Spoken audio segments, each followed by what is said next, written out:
사도신경하심으로 우리의 신앙을 고백하겠습니다. 전능하사 천지를 만드신 하나님 아버지를 내가 믿사오며 그 외아들 우리 주 예수 그리스도를 믿사오니 이는 성령으로 잉태하사 동정녀 마리아에게 나시고 본디오 빌라도에게 고난을 받으사 십자가에 못 박혀 죽으시고 장사한 지 사흘 만에 죽은 자 가운데서 다시 살아나시며 하늘에 오르사 전능하신 하나님 우편에 앉아 계시다가 죄로로서 산자와 죽은 자를 심판하러 오시리라. 성령을 믿사오며 거룩한 공예와 성도가 서로 교통하는 것과 죄를 사하여 주시는 것과 몸이 다시 사는 것과 영원히 사는 것을 믿사옵나이다. 아멘. 찬송가 157장입니다.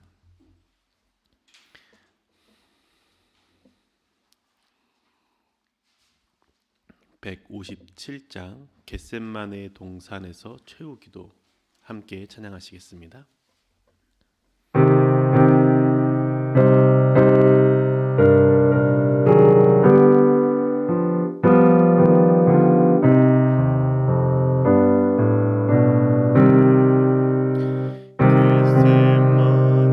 겟셋마네 동산에서 최후 기도하시고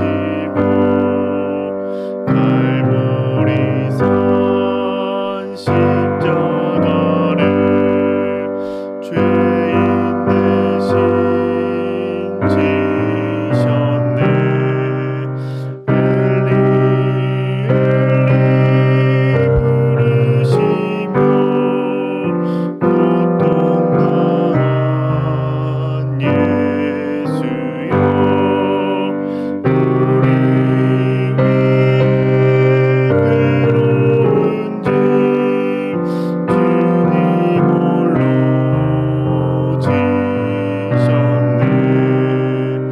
무슨 죄로 우리 주님 십자가를 지셨나. 하나님 뜻 이루려고 고난의 길 가셨네. 나를 위해 빌리신 우리 주님 예수여 알람날이 닥쳐와도 주를 보게 하소서. 다 이뤘다 하신 주님 내가 바라봅니다. 내가 가는 길 험하여도 주님의 길 비할까. 주님 가신 골고다 길 나도 걷게 하시고 주의 뜻과 그의 나라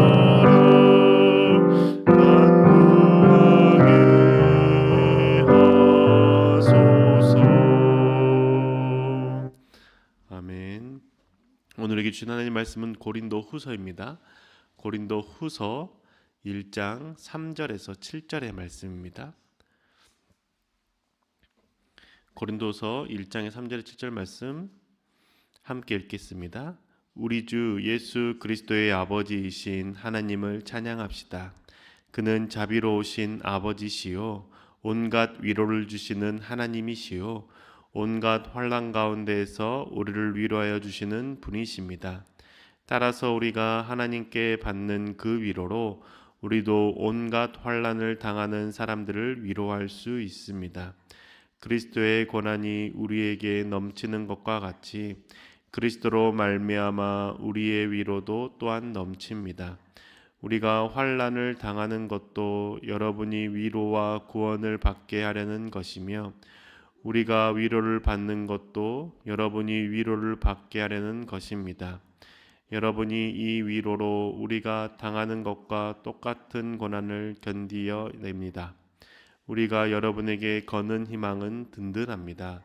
여러분이 고난에 동참하는 것과 같이 위로에도 동참하고 있음을 우리는 알고 있습니다.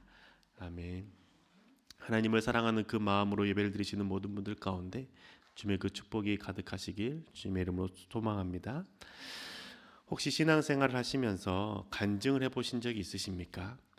이렇게 말씀을 드리면 예배 시간이나 집회 시간 때 앞에 나가서 하는 간증이 혹시 떠오르진 않습니까? 간증을 들으실 때 그 간증의 내용들이 혹시 대부분 어떠했나요?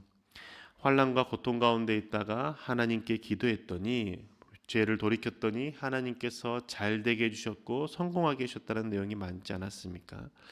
그런데 간증이라는 것은 하나님께서 내게 복 주셔서 잘 되게 해주셨다, 성공하게 해주셨다는 것이 아닙니다. 이러한 간증만 듣게 되면 우리 마음에 기복신앙이 자리 잡게 되죠. 잘 되어야만 하나님께서 나를 사랑하신다라고 착각하게 되는 겁니다.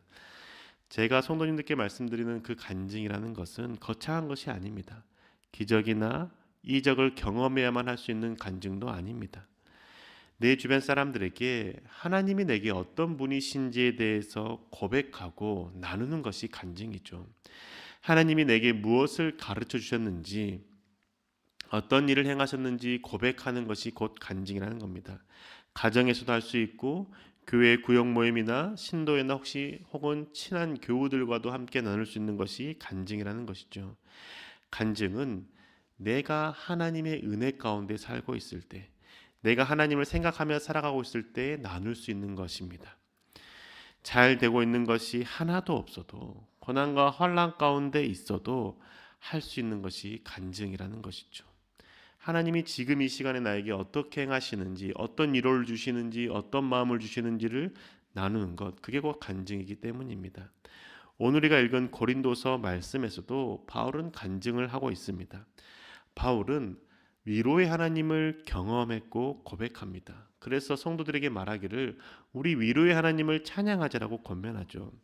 오늘 읽은 말씀 중에 3절과 4절의 말씀을 제가 다시 한번 읽어드리겠습니다. 우리 주 예수 그리스도의 아버지이신 하나님을 찬양합시다. 그는 자비로우신 아버지시요 온갖 위로를 주시는 하나님이시요 온갖 환난 가운데서 우리를 위로하여 주시는 분이십니다. 따라서 우리가 하나님께 받는 그 위로로 우리도 온갖 환난을 당하는 사람들을 위로할 수 있습니다. 바울은 지금 위로의 하나님을 고백하죠. 바울이 고백하는 이 위로의 하나님은 슬픔 가운데 있는 자를 위로하시는 하나님이 아닌 것 같습니다. 고난 가운데 있는 자를 위로하는 것이죠. 환난 가운데 있는 바울을 하나님께서 위로해 주시는 겁니다. 바울이 그 환난이 본인에게 항상 슬픔이 되는 것은 아니었습니다. 바울은 환난 가운데 위로의 하나님을 경험했고 그 바울이 당하는 그 환난은 죽을 위기에 놓이는 그 환난들도 있었습니다. 그래서 8절에 이렇게 고백하죠. 형제자매 여러분, 우리가 와시아에서 당한 환난을 여러분이 알기를 바랍니다.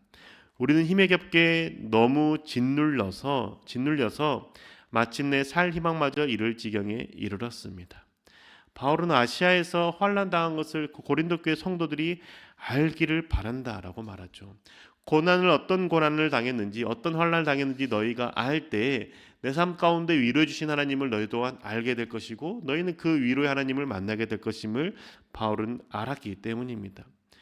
바울이 아시아에 당한 환난 어떤 건지 우리는 명확히 알 수 없습니다. 그런데 바울의 고백을 통해서 일추할 수 있는 것은 죽음의 고비에서 건져주셨다는 것이죠. 8절에 이어 10절에 이렇게 고백하고 있습니다. 하나님께서 이렇게 위험한 죽음의 고비에서 우리를 건져주셨고 지금도 건져주십니다. 또 앞으로도 건져주시라는 희망을 우리는 하나님께 두었습니다. 바울이 고린도서 1장 10절에 말하는 그 죽음의 고비에서 우리를 이미 건져주셨다. 그리고 지금 또한 건져주고 계시고 또한 앞으로도 건져주실 것이라는 희망을 주님께 두었다라고 고백하죠. 바울은 실제로 1차 전도여행 때 죽을 위기, 혹은 죽음의 문턱에 놓여 있었습니다. 1차 전도여행 때 루스드라에서 복음을 전할 때 일이었죠. 바울이 루스드라라는 성에 들어가서 복음을 전할 때 유대인들이 바울에게 왔고 유대인들이 바울을 돌을 던져서 죽였습니다. 바울은 돌에 맞아 쓰러졌죠. 근데 그 돌에 맞아 쓰러진 바울이 사람들은 다 죽었다라고 얘기했습니다. 그래서 바울을 들어다가 성 밖에 던져버리죠. 그리고 바울과 함께 했던 제자들 또한 바울이 쓰러져 있는 그 바울 주위에 둘러서서 서 있을 뿐이었습니다. 바울이 죽었다고 생각했기 때문입니다. 바울의 숨이 붙어있지 않았다라고 여겼기 때문이죠. 그런데 그때 하나님께서 바울을 다시 일으켜 세우셨습니다. 그리고 살게 하셨습니다. 바울이 죽음 가운데 있다가 살아난 것이죠. 바울이 죽음 가운데 있다 살아난 후에 가장 먼저 한 행동이 무엇인지 아십니까? 다시 루스드라 성 안으로 들어간 거였습니다. 자신을 죽이려고 했던 자들, 아니 자신에게 돌을 던져 자신을 죽였던 자들이 있는 그 루스드라 성 안에 다시 들어간 것이죠. 왜 그랬을까요? 복음을 전하기 위해서 그랬던 겁니다. 바울은 죽었다라고 생각했던 사람들이 다시 살아서 걸어오는 바울을 보고 어떻게 생각했을까요? 하나님이 살리셨다라고 고백하지 않겠습니까? 바울이 전하는 그 죽음 가운데 살아는 예수가 그 바울을 살렸다라고 생각하지 않겠습니까? 바울은 그렇게 루스드라에 들어가서 성 안에서 다시 복음을 자신 살리신 하나님을 드러낸 이후에 그리고 다음날 몸이 완전히 다 회복되지도 않은 그 다음날 더베로 복음을 전하기 위해서 떠납니다. 바나바와 함께 떠난 것이죠. 내가 복음을 전하다가 죽었다 살아났다면 다음 날은 쉬고 회복을 도모하는 게 일상이지 않겠습니까? 그게 일반적이지 않습니까? 그런데 바울은 그렇게 하지 않습니다. 자신이 가야 할 그 더베라는 성에 가서 하나님을 전하기 위해서 길을 떠나는 것이죠. 어떻게 가능할까요? 바울은 그 죽음 가운데서 살리신 하나님을 경험함으로 하나님의 위로를 받았기 때문입니다. 바울이 자신이 죽었다라고 생각했던 그때에 주님께서 자신을 부르신다면 바울은 하늘나라에서 부활하신 주님과 함께 영광 가운데 살았을 것입니다. 그것도 큰 기쁨인 것이죠. 그런데 하나님께서 바울을 부르시지 않고 이 땅 가운데 다시 살게 하셨습니다. 그때 바울은 하나님께서 내게 맡기신 소명이 아직 이 땅 가운데 있구나라는 것을 생각한 것이죠. 하나님께서 아직 나를 사용하시기를 원하시는구나. 아직 주님께서 나를 통해서 이 땅 가운데 하시고 싶으신 일이 있으시구나라는 것을 알았고 쓰임받는 것에 큰 기쁨을 누렸다는 겁니다. 그래서 바울은 자신의 소명을 감당하기 위해서 다음날 복음을 전하러 더베로 떠난 것이죠. 그곳에서도 자신을 죽이려는 유대인들이 몰려와서 돌을 던질 수 있다는 사실을 알면에도 불구하고 하나님께서 나를 이 땅 가운데 살리시고 이 땅 가운데 살게 하신 것은 주의 사명을 감당케 하기 위함이라는 큰 위로를 받고 바울은 떠나는 것이죠. 그래서 바울은 복음을 전하는 것을 멈출 수 없었던 겁니다.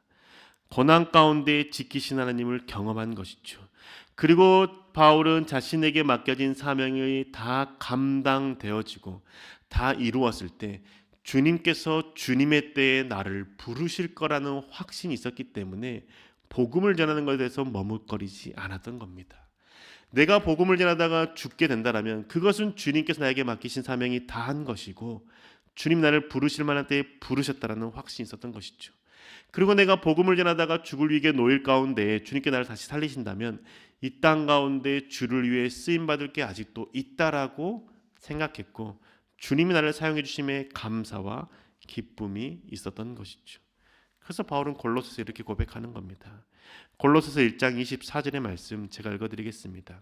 나는 여러분을 위하여 고난받는 것을 기쁘게 여기고 있으며 그리스도의 남은 고난을 그분의 몸 곧 교회를 위해서 내 육신으로 채워가고 있습니다. 바울은 고난받는 것이 기쁨이라고 말하고 고난받는 것을 통해서 그 그리스도의 고난을 내 육신에 채워간다라고 고백하는 것이죠.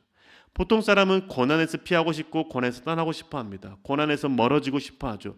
고난을 내 몸에서 비워내고 싶어 합니다. 그런데 바울은 고난이 기쁨이라고 고백하고 고난을 내 몸에 채우겠다라고 고백합니다. 왜 그럴까요? 그 고난을 통해서만 받을 수 있는 하나님의 위로가 있었기 때문입니다. 그래서 고린도서 1장 5절에 이렇게 고백하는 겁니다. 그리스도의 고난이 우리에게 넘치는 것과 같이 그리스도로 말미암아 우리의 위로도 또한 넘칩니다. 오늘 읽은 이 고린도서 1장 5절에 바울은 고난이 내게 넘칠 때에 그리스도의 위로 또한 내게 넘친다라고 고백하는 것이죠. 고난이 넘치는데 주님의 위로가 넘치는 것은 왜 그럴까요? 고난받을 때 함께 하시는 하나님을 깊이 경험하기 때문이죠. 고난받을 때 함께 하시는 하나님을 통해서 큰 위로를 받는 겁니다.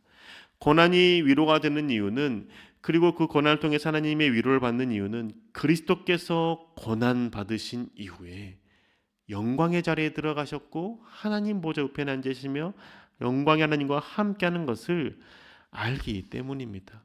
바울은 고난이 고난으로 끝나는 것이 아니라 그 고난 끝에 하나님의 영광의 자리에 함께하는 것을 믿었기 때문이죠. 그래서 바울은 로마서 8장 17절에 다음과 같이 고백합니다. 자녀이면 상속자이기도 합니다. 우리가 그리스도와 함께 영광을 받으려고 그와 함께 고난을 받으면 우리는 하나님이 정하신 상속자요 그리스도와 더불어 공동 상속자입니다. 우리가 그리스도와 함께 영광을 받기 위해서 함께 고난을 받는다라고 바울은 고백하지 않습니까? 그렇기 때문에 고난을 통해서 오는 위로가 크다라는 겁니다. 고난을 통해서 그리스도께서 십자가를 지신 것처럼 나도 나의 십자가를 지고 주님과 함께 걸어갈 때 하나님이 내 곁에 계시고 하나님이 나에게 위로해 주시고 나의 생명을 주관해 주시고 또한 이 고난의 끝에 영광의 자리 가운데 앉히실 것에 대해서, 영광의 주님과 함께 할 것에 대해서 바울은 확신이 있었기 때문에 고난을 피하지 않았다는 것이죠. 바울과 같은 마음으로도 고난을 대할 수 있기를 소망합니다. 바울이 말하는 고난, 그리스도로 인하여 받는 고난이고 그리스도와 함께 받는 고난입니다. 주님을 믿기 때문에 손해보는 고난인 것이죠. 그리스도를 닮아가기 때문에, 그 닮아가는 것을 선택했기 때문에 사람들에게 손가락질 받고 욕먹는 것의 고난이라는 겁니다. 주님이 내 삶 가운데 주인 되심을 고백했기 때문에 세상과 다른 것을 선택함으로 받는 고난, 환난이라는 것이죠. 이러한 고난을 받을 때 주님께서 주시는 그 은혜가 내 삶 가운데 가득하라는 겁니다. 그 고난의 깊이가 깊어질수록 하나님이 나와 함께 하시는 것이 깊어질 것이고 하늘로부터 오는 위로가 더욱더 깊이 자리 잡게 된다는 것이죠.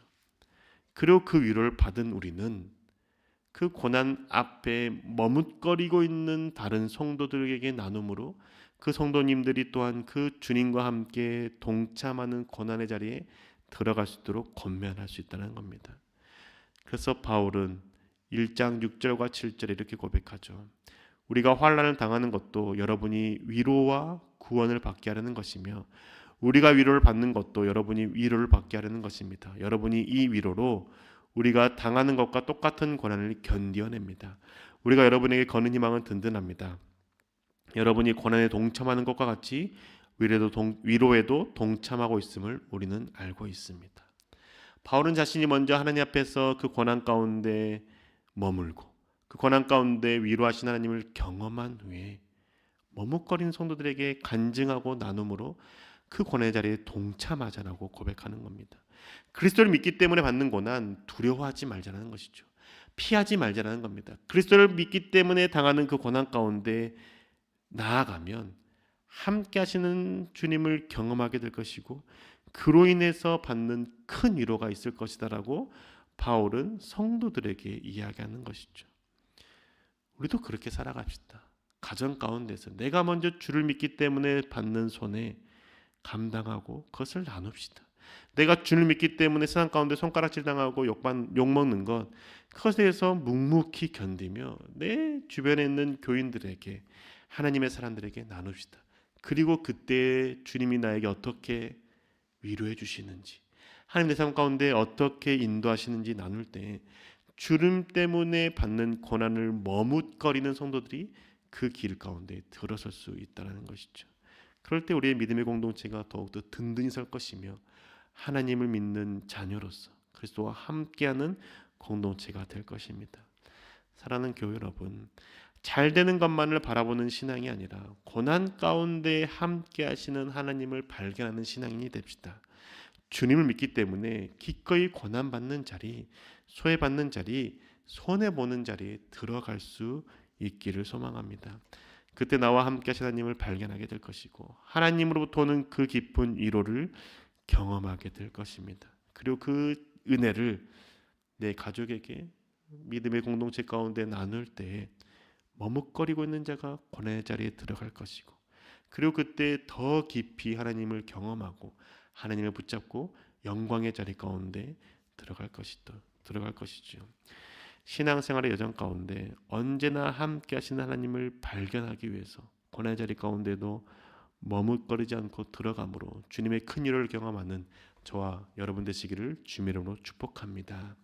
기도하겠습니다. 주님, 우리는 고난을 피하고 싶어하는 자들입니다. 하나님이 전능하신 분이시기 때문에 우리가 당하는 환난 가운데 어려움 가운데 피할 길을 내주시기만을 바라는 연약한 자들입니다. 주님, 그런데 이제 우리가 그리스도의 고난에 동참하기를 결단하오니 주님의 그 함께 하심으로 우리를 위로하여 주셔서 주님의 그 돌보심과 주님의 그 인도하심을 경험하게 해 주시고 고난 가운데 함께 하신 하나님을 발견함으로 묵묵히 고난을 견디며 그리스도의 고난에 동참하는 저들 되게 인도하여 주시옵소서.